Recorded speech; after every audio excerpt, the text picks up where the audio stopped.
when there's no lunch date on a Sunday afternoon or something like that, I'm trying to watch a match to do the analysis.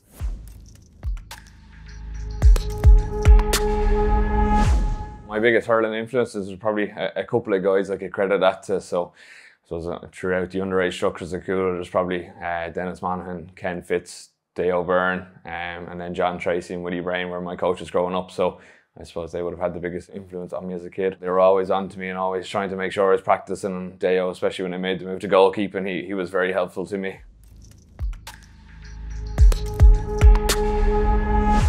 My childhood hero was Roy Keane, and my dad was a big fan of him, so I think that brushed off on me a bit. So I was Roy Keane mad growing up. At the time, it was just purely because he was loved in the house. But looking back at it, like you see now why he was loved, and kind of just his rawness and the aggression and leadership he brought to the teams.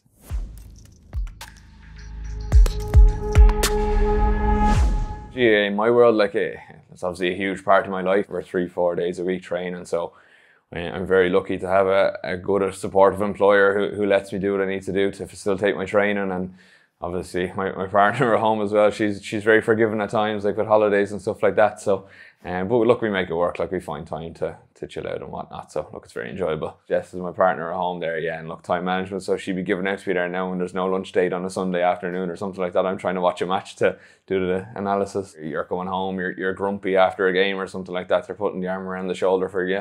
And look, I suppose they're the reason you're really playing is to give them the joy of watching you play as well.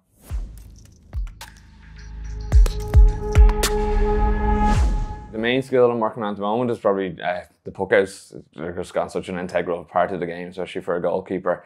Obviously the short puck out and mid-range puck outs are increasing parts of it, and tactically it's where we're looking for targets to be met, like, so it's something I have to be really on top of. We do a lot of uncontested stuff anyway, just to give ourselves comfort that we can hit the range, you know, and once we can do it uncontested, then we bring in a bit of shadowing and stuff like that, and then we kind of gradually build up through it. So it might be necessary time spent away from the training ground. You've just two friends up in the field or something, and they'd be 2 or 3 yards apart from each other, and you're trying to hit one of them, or they'd be making alternative runs and you're making a split-second decision as about who to hit. Well, I suppose we play probably a backs and forwards game then, and it's up to the backs to work it out.